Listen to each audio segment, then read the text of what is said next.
Jésus nous demande ce matin. Les processus de la délivrance commencent aussi par là. C'est parmi les deux points de la délivrance. Mon tabac, l'église est toujours en retard. Mais à quoi ça arrive.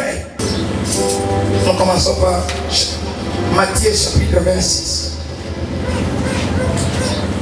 Verset 47 à 41.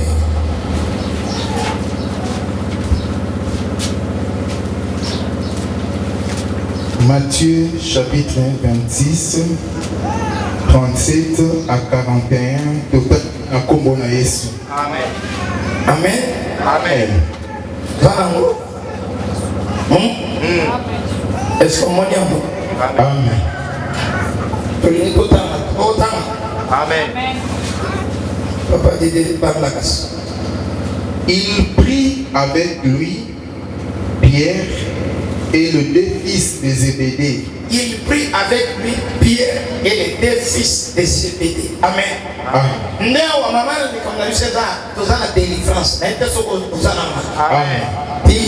Fin septembre, après, tout ça est un service spécial.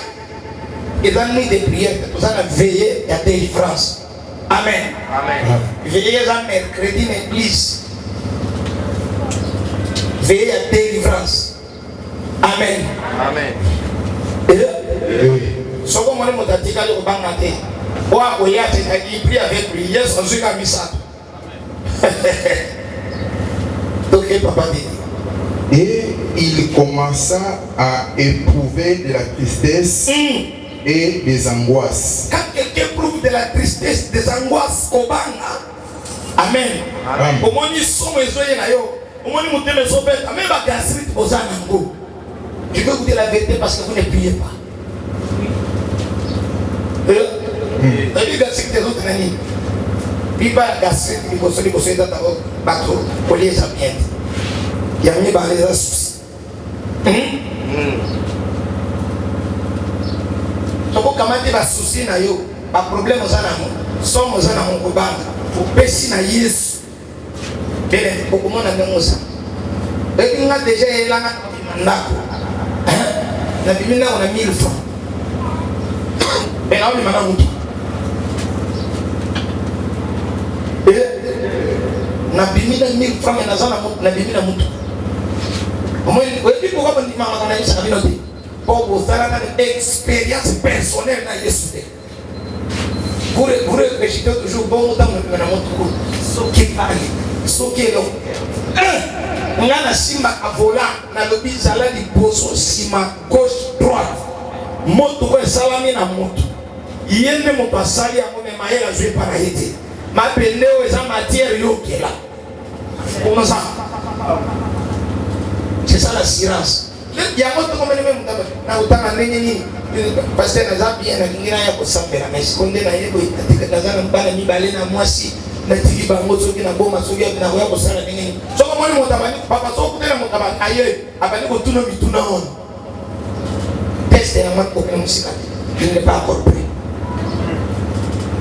so yono ko de solution ya muso yes mutazweni okaiso na peyo ya kaka na piso kibena mwasi na ba et la solution ndamo akoma au ni mselo muso mais surtout motalobi tiki mwasi ngamo tonazolo bate yes alors bi ba ko tika tata na ye maman pendant la nanga bien aimé au coquel la terre. Amen. Et donc il faut abandonner d'abord tout ce que tu as.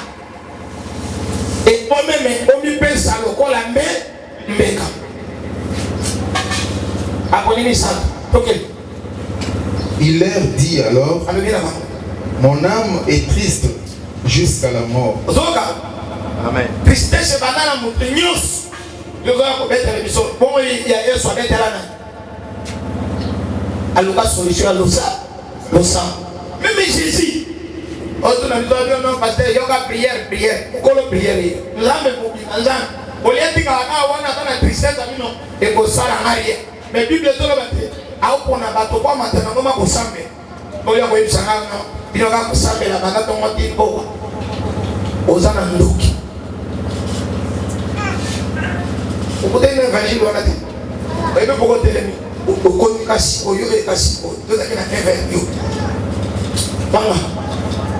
Restez ici et veillez avec moi. Amen.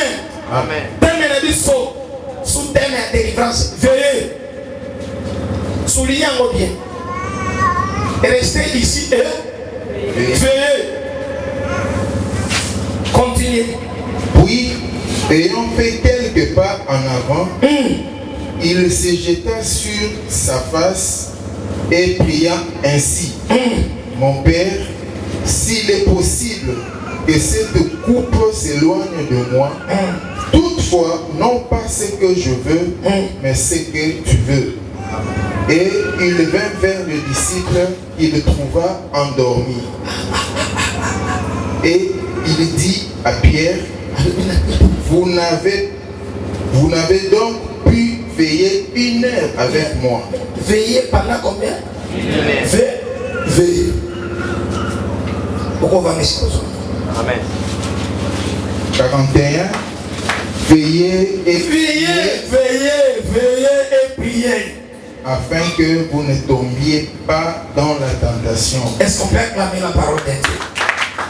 L'esprit est bien disposé, mais faible. Si ça revient, l'esprit Est bien disposé, mais la chair est faible.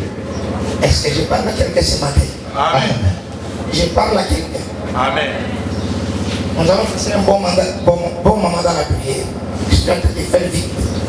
À 11h30, le sang. Amen. Amen. Amen. Vous savez pourquoi? Tout ça dans ma bonne débit. Sous le thème de la mission, veillez. Toujours. Amen. Veillez. Yesu alobaki na bayekoli na ye alobi na bango tala mokolo ya suka mokolo wana eyebani te me tala makambo oyo ekolekani me bozala na kosenzela. La Bible nous dit ceci na parole tutani mokolo Yesu abali kosentir ngongane ekoki aponi bayekoli mpe amatina bango na ngomba mpona okende kosambela ntango bamatina ngomba okende kosambela akeka na misato après atiki droit atiki bango bino botikalao po veye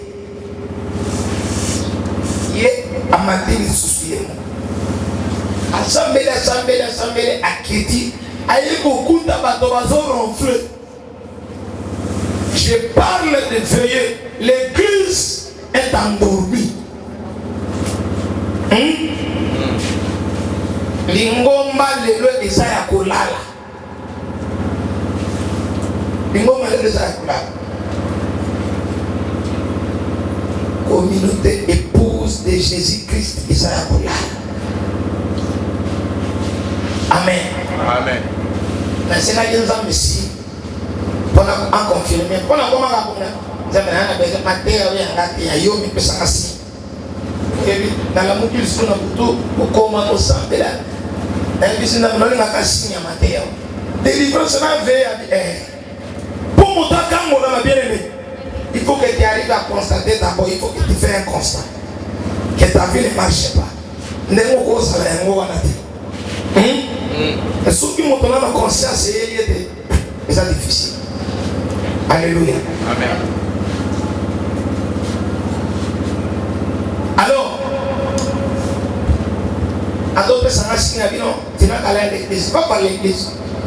Pourquoi bien? On a l'autre temps, c'est sa répétition. Je parle aujourd'hui comme votre papa. Je fais la répétition, vous allez voir bandara. Vous voyez, Paolo Mater. Ni never wa. Vous gagnez na boss. Mais si on dit non pour bana mais oui des grands qui never modérateur à côté. C'est ça non? Et bana qui bon lelo. Hein? Et la tuni de bana qui bon lelo. C'est l'un des signes. Je suis arrivé à l'église vers à peu près 4 Matthieu 5.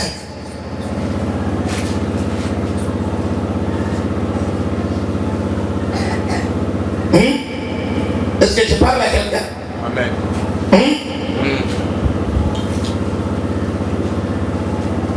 Vous apprêtez.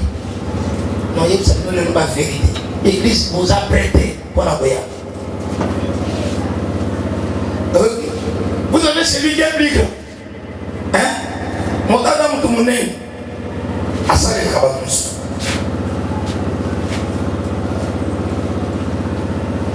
Quand vous savez la bateau, au moins, gloire à la bateau en tout. Et la tire aussi. Mais quand il ne fait pas pour les autres, quand il ne fait pas l'œuvre de Dieu, voilà la situation dans cette église. C'est là où le Seigneur m'a répondu, il va arriver, il faut qu'on a une vitesse, parce que je courais là, il va quitter la zone, il y a une production, il y a une production, il y a une posa, il y a une ouaya. Vous voyez pas bien, bato bazobanga pasteur oleba tosande pasteur baobanga pasteur bongo Yesu. Alléluia. Amen. Je na voye bisoni biso pardon bobanga na bino ngate na lini bobanga Yesu botosa Yesu po bosala musala na ye ngapela kopambola. Amen.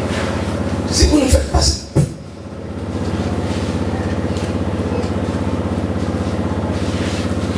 protocole a tenu à mourir dans tout le monde. Donc, on y va la casse.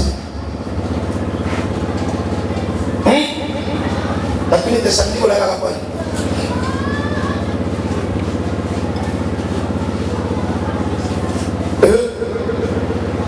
Les amis,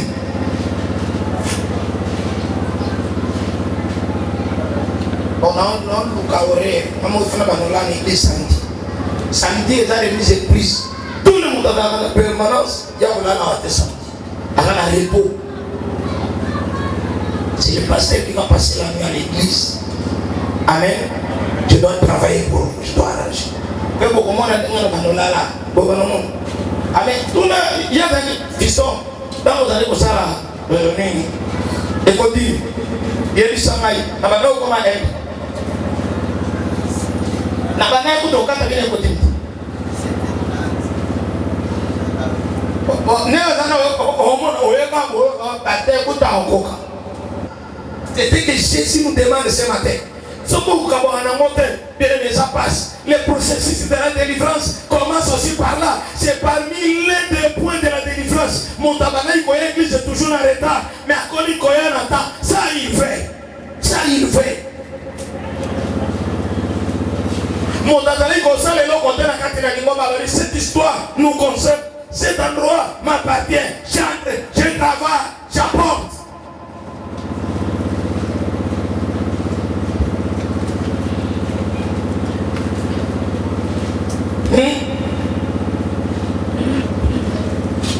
Alléluia. Amen. Alléluia.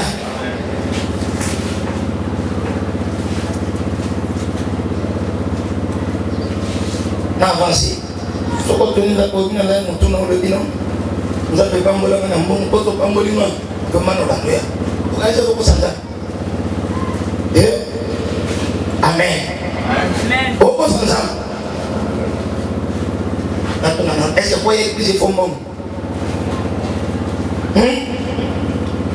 Dans le livre, Baboy, il va se passer à la couvre-feu. On a le mois qu'on va jeter en l'église. Et il y a beaucoup de batailles qui va, couvre-feu. Il y a un moment où on dit, c'est la zone. À ce moment, on couvre-feu. Alléluia. Est-ce que tu as un métier?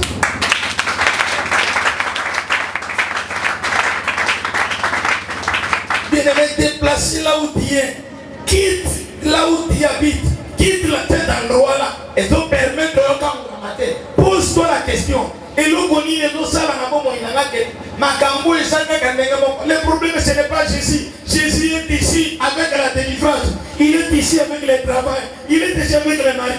Il est ici avec tout ce que nous cherchons à l'église. Maintenant, c'est à toi de te déplacer là-bas vers ici. Parce que lui, il est déjà descendu. Il est là.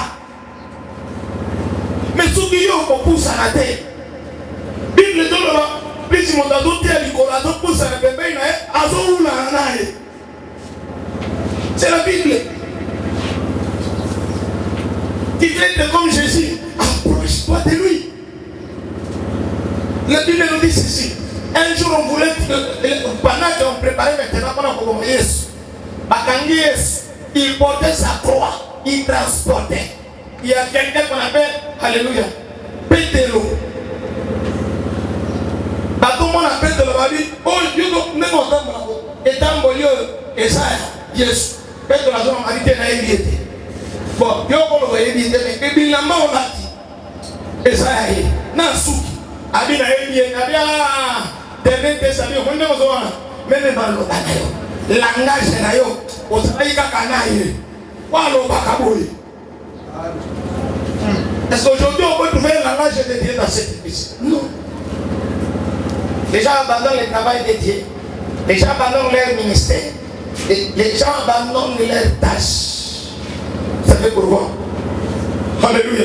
Parce que vous connaissez. Vous m'y évitez. Vous m'y évitez.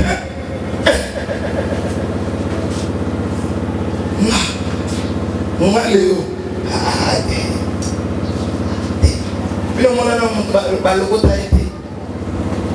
Moi, je suis un cadeau de Dieu. Ramassé nulle part. Nulle part. Je ne peux même pas passer une minute. Il va même aller. Parce que mon touloko langai, ce que vous voyez, bakati. Bisona sata tozalaka na tukoyo kakabato siège. Bayuka nakate tomeje. Moto kene na domaine muningate. Sikola kene na domaine na sata. Voyez comment comme ça. L'église. Vous savez, vos problèmes, la solution c'est passer la prière. Vous allez vous demander, parce que j'interpelle d'abord l'église. Je suis venu interpeller l'église. Amen. Amen. Même si tu lis prédication vendredi, après nous morceau Naman, n'est-ce pas? Amen.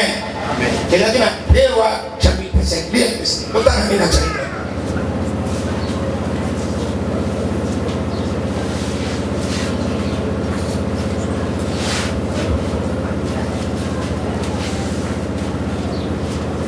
Deux Rois 5, Banana 8.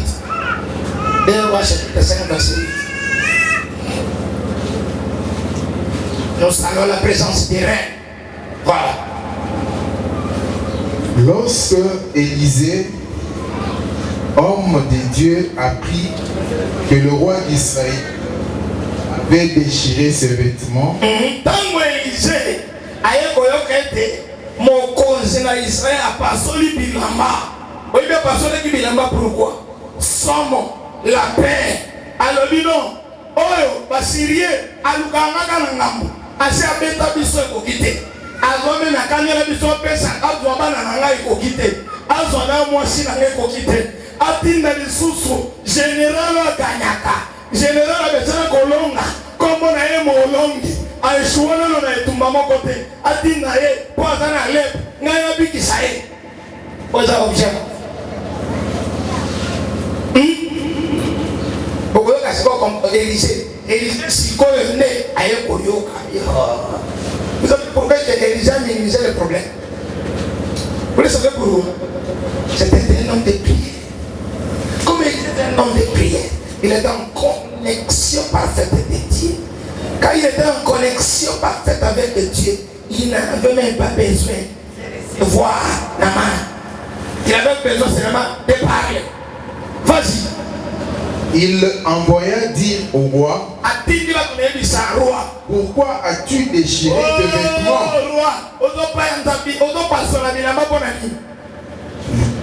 Laisse-le venir à moi, et il saura qu'il y a un prophète en Israël. Est-ce que l'église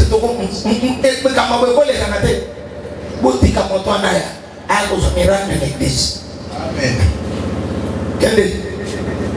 Naman vint avec ses chevaux et son char. Et il s'arrêta à la porte de la maison d'Élisée. Élisée lui fit dire par un messager, va et lave-toi 7 fois dans le Jourdain. Ta chair redeviendra saine et tu seras pur.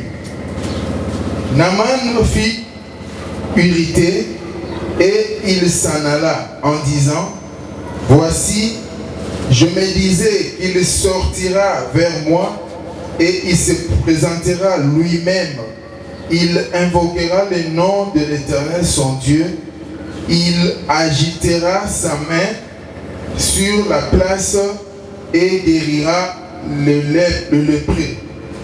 Le fleuve de Damas, l'Abana et le Parpar ne valent-ils pas mieux que toutes les eaux d'Israël? Ne pourrais-je pas m'y laver et devenir pur?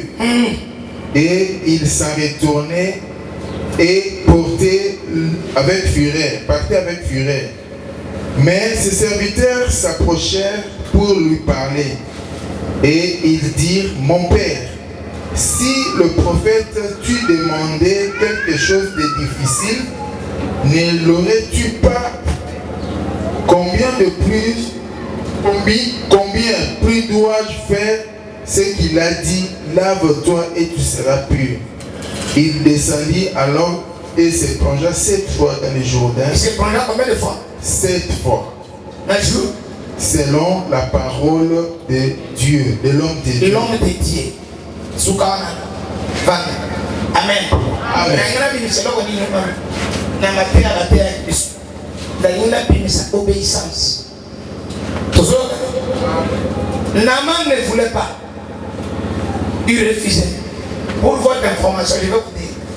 Comment on a votre documentaire à Jourdain, mais vous avez vu le Jourdain déjà. Comment on dit Maya Sima, comment on dit Kalam. Comment on dit Kalam. Jourdain Zabon. Jourdain Zala. Et ils ont comment sablonné, moi pour des amours salité. Amen. Amen. Tout ça.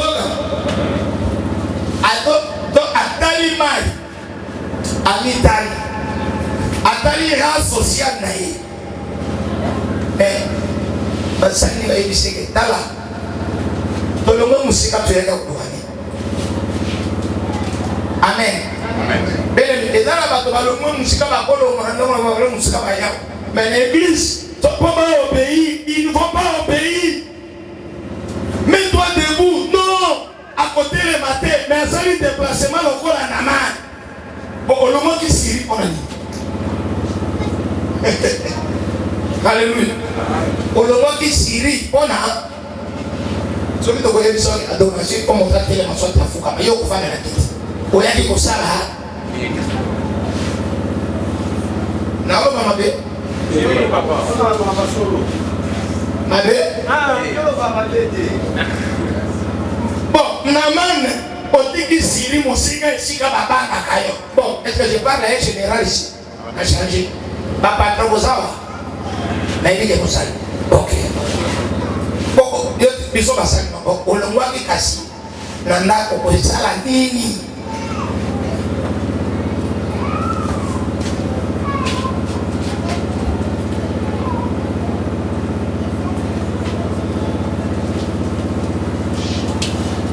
Zola, ça va mal.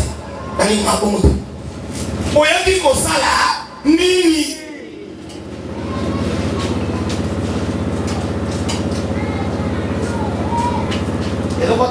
Amen. Amen, papa. On va au Fanta. On va caca. Aux autres délivrances, c'est dans la passe. Et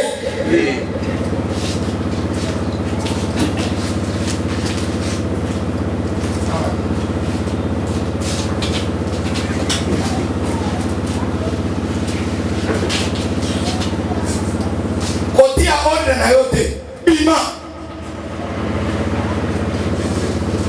le quoi ne voyait image protocole à quoi on fait là beaucoup dans le protocole O protocole ya ngai.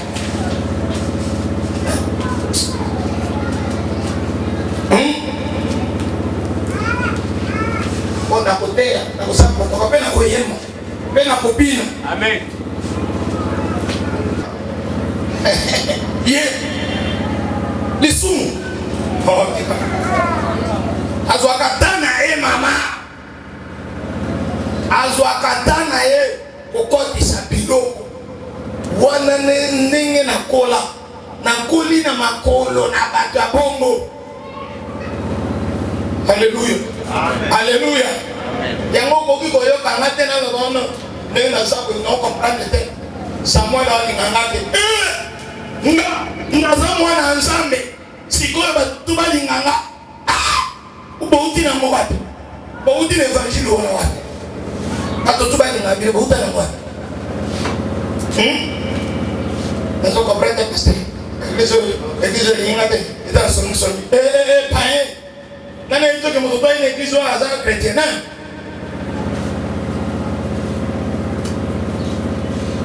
il doit attaquer yo po ozanga likambo. Dans l'église unie. Alléluia. C'est pour les enfants. Amen.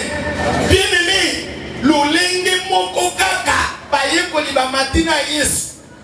Babandi ko somnole babandi ko ndima kolala Yesu azoyibisa bango boyete.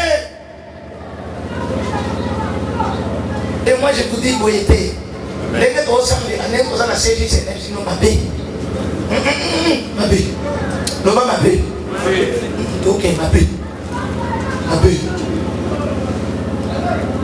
Ok ma bé.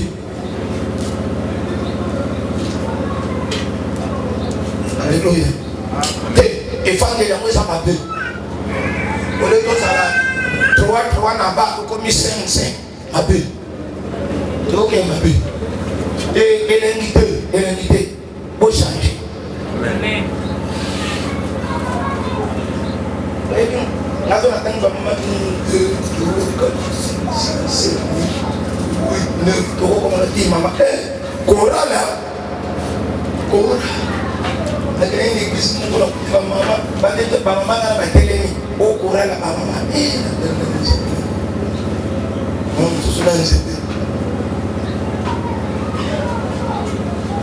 Alors c'est la bango, c'est que vous avez ça là, extraction la bango.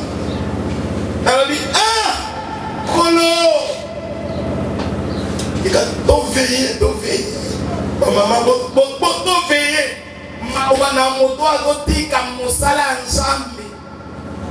Tout ça là, ça ne va pas. Si vous croyez que Jésus est en train de vous mentir, vous vous trompez. Amen. Vous vous trompez. Bien Dieu paye. Dieu donne, Dieu bénit. Il y a la prospérité chez Dieu. En dehors de Dieu, il n'y a rien. J'ai dit à mes enfants hier, vous voulez avoir tout ça gratuitement. Je vais vous poser la question. Voilà que ça m'a montré son fait. Dans les banques de ce moment, tu peux t'arrêter papa. Poisson, avant la pluie de 30 ans ensemble. Mon bout d'un bétail, mais il m'a assassiné. N'est-ce pas ce que Joseph alongwa kuna tia na makolo na magonjo biko yoku tukinwa ndenge za oyebi ata plateau de batenge 7 mois ensemble pour ya kokoma il a payé les prix bon ndeko na bino kino Félix bino mo betaliso beta ni ya monite il a chauffé ba oyebi combien de bateaux bakufi pour na pouvoir na ya femme oyebi combien.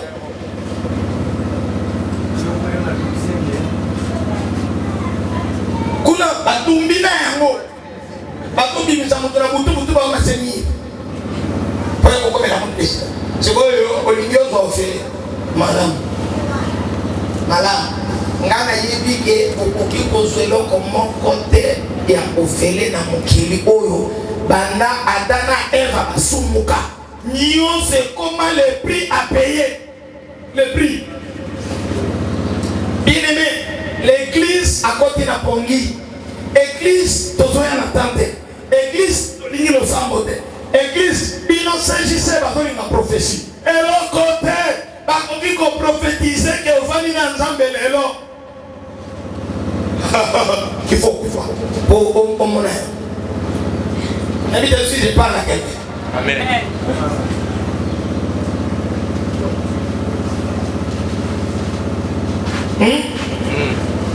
Veillez, que ce soit l'oba, n'a pas eu pour l'inaïe, a donc sa parabole dans le de Matthieu. Matthieu 25. Verset 1, verset 1.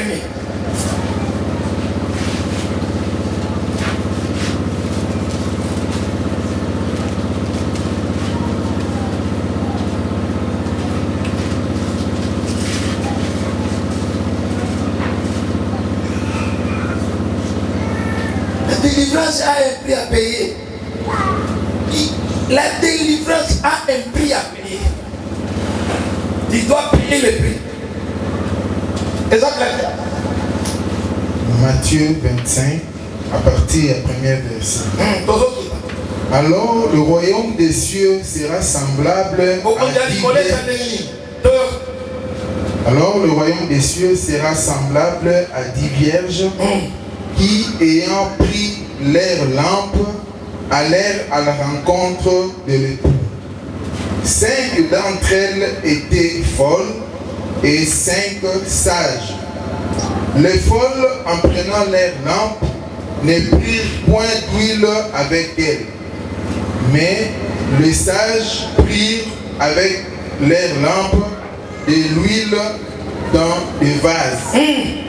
Comme l'époux tardait, toutes assoupirent et s'endormirent. Au milieu de la nuit, on cria, voici l'époux, allez à sa rencontre.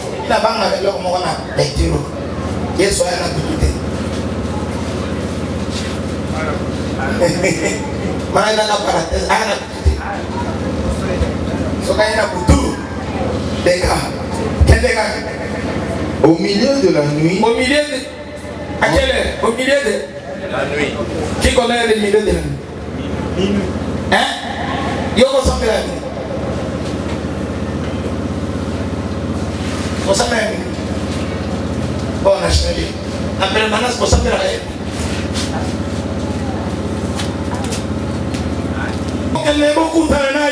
alors toutes ces vierges se réveillèrent et préparèrent leurs lampes. Les folles dirent aux sages,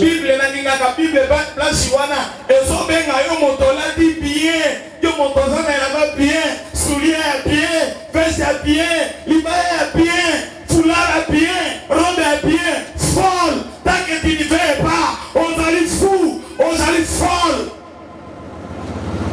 L'église d'aujourd'hui est donnée à ma fou, est donnée à ma folle. En cravate.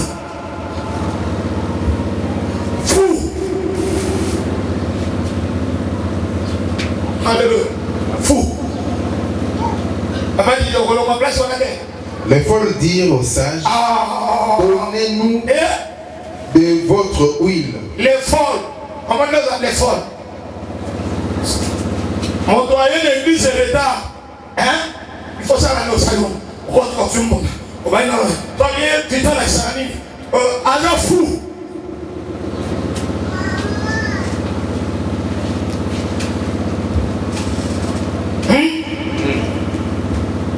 Mon doyen. Alors c'est un ami. Et vous allez dans la terre à bateau. Fort. Allez, non, la terre permanence. La tête. Permanence. Maman. Maman dit tout. Vous sauvez la permanence. Permanence la place.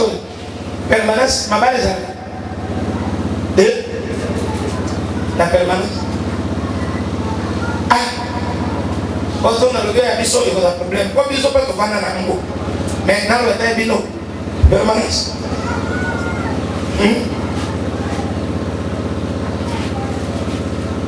Tout le monde.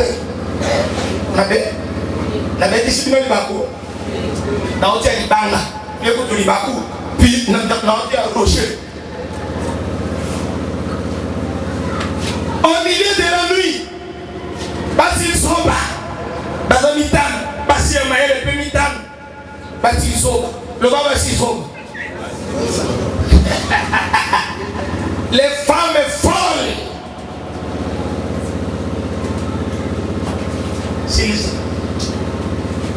Les folles dirent aux sages, donnez-nous de votre huile.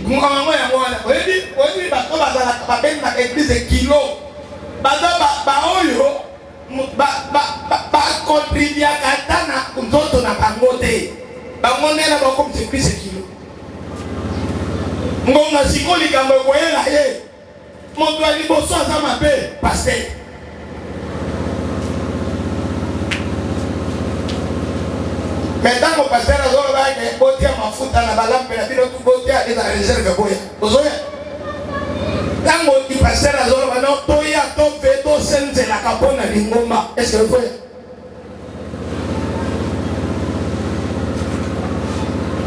Donnez-nous de votre huile car nos lampes s'éteignent. Les sages répondirent, non, il n'y en aurait pas assez pour nous et pour vous. Allez plutôt chez ceux qui en vendent et achetez-en pour vous. Pendant qu'elles allaient en acheter, l'époux arriva, celle qui était...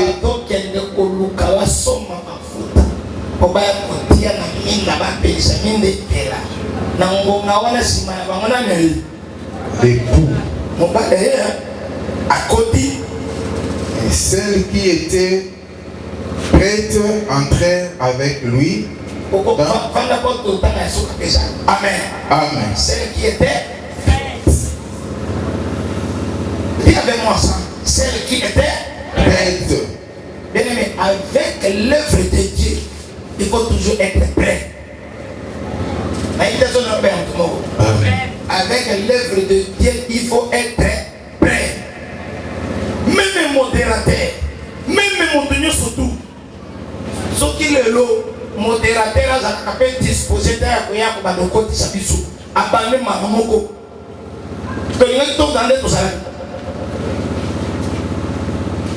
Il faut être toujours prêt. Na yindi sakabayeni. Koye kola nzembo te, koye kola nzembo mi bale ko katino. Ye kola nzembo ebele, koye bite diversifié. Puis ye kola nzembo boye. Parce que modérateur kolo ba ke tozana sujet tel. Potinde la bisolo yembo. Pona likambo boye. Tole la liboso na nsa. Toujours il faut être prêt. Nengo zaboye. Ou bien papa dit que pasteur il faut toujours être prêt. Amen. Amen. Mais place on a il a fallu frère Steve Ayemba. Mais si on est rien, Rama il faut être prêt.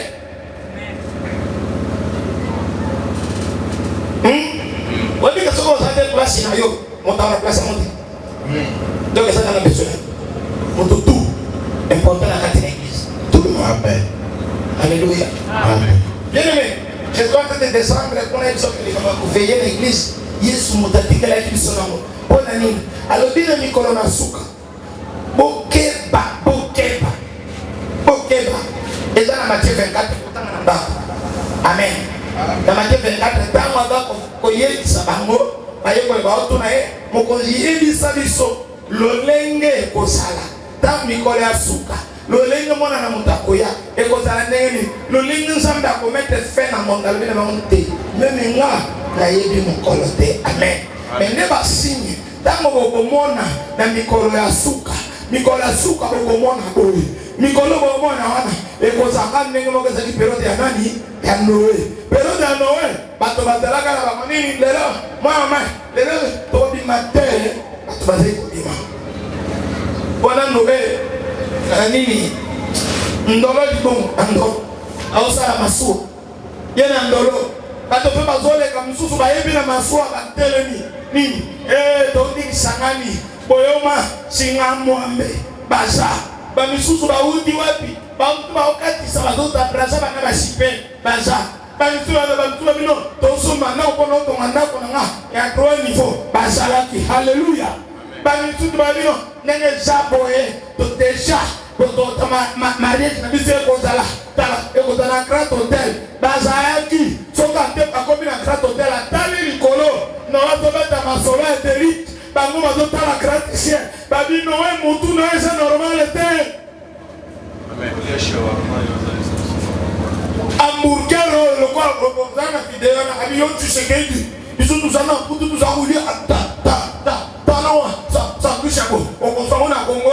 Oh, malheur à vous, malheur à vous, malheur à vous. Vous continuez encore à rêver. Je suis venu vous dire comme Jean-Baptiste, bien aimé, mon kiré comme une asuka, tosambela, yebako tosa, maloba na Nzambe, mikaba na maboko na Nzambe, yebako pays na maloba basali na ye, Bible zolo na mokanda na ye, Exode 17, 8 tanga.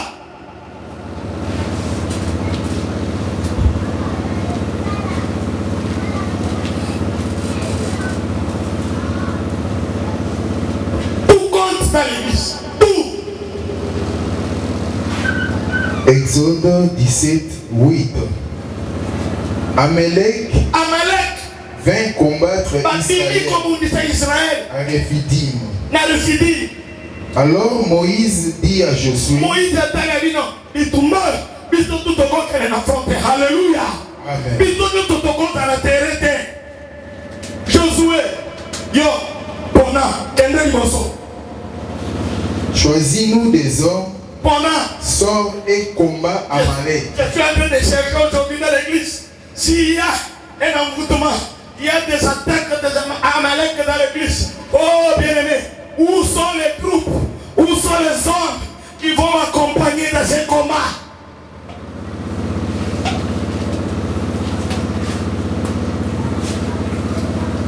Demain, je me tiendrai sur le sommet de la colline, la verge de Dieu dans ma main. Josué fit ce que lui avait dit Moïse.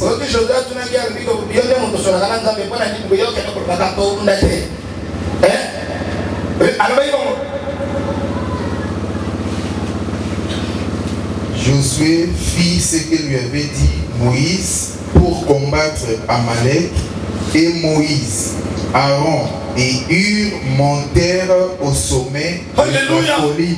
Je suis en train de chercher les gens que nous allons monter ensemble avec eux pour la prière de la délivrance. Parce que ton cas, il faut te mater. Il faut te mater. Je ne me suis dit, moi je me demande de faire 40 ans dans ma problème. Si on te demande une année, il y a la prière par prière, étape par étape, étape par étape. Pour recevoir les fils de 50, 10 ans, 15 ans, 20 ans, on passe vieillesse, c'est un calme.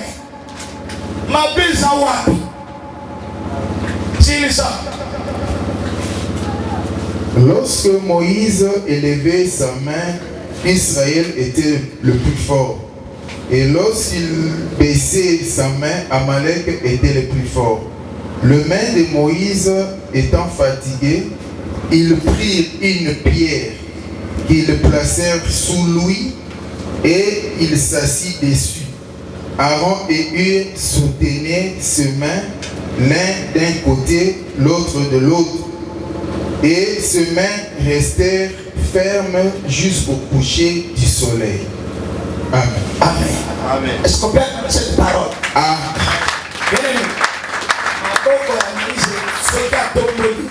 Na front de Josué à Tolong, na bana Israël. Sote kiti kuna échec. Na lomi tuna. Voyez ça là on la téléphone est à la gâte. Les hommes de réfléchir. Bazana bazana fo. Le tout dans votre na ngomo. Ndenge ni sotika maboko na Moïse Dikolo, kuna ba mbolo. Bazana ko benga. C'est l'esprit de Dieu. Amen. Et lorsqu'ils ont compris que Moïse n'est pas il faut soutenir il y a une victoire. Amen. Amen. Il y a eu quoi? Victoire. Tant que balala quitté. Il faut veiller dans ma boque à Moïse. Et ça a à côté. Et à côté, je me suis là bien. Amen. Amen. Les gestes comptent dans la délivrance. Les actes comptent dans la délivrance. Les positions comptent. Amen. Amen. Alléluia. Amen. Dans le livre, les gestes, les positions, l'obéissance. Et le kokuma bosomi. Mutu ata alala à l'église, abondela kana mutu akilaka. Demo ko sakana na yote. Famille ko sakana na yote. Et sakana yote. D'ailleurs, de ce que nous devons faire. Amen. D'ailleurs, de ce que nous devons faire. Amen. Alléluia. Amen. Bien aimé, nous devons veiller. Le moment est comme il est lourd. La position de l'église. L'église est devenue faible. Parce que ne se soutient pas. Non, je même comme mardi, ma maman va dire que je vais parce que je vais dire que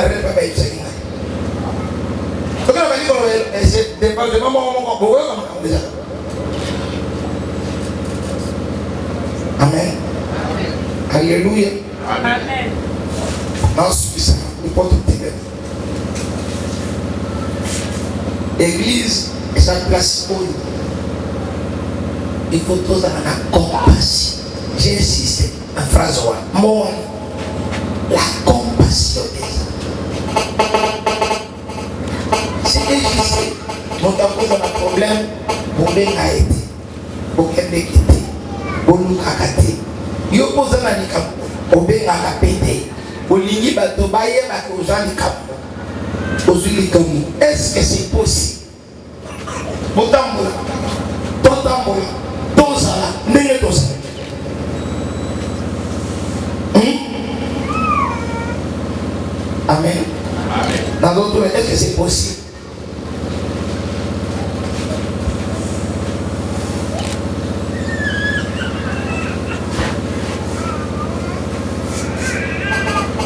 Naïf Sabino, dérapage et à l'église de place ça. Je termine par Naïf Sabino. Hein? Amen. Jésus nous demande ce matin. Ce que vous avez bien aimé, ça passe. Le processus de la délivrance commence aussi par là. C'est parmi les deux points de la délivrance. Mon tabernacle, l'église est toujours en retard. Mais à quoi il y a un temps?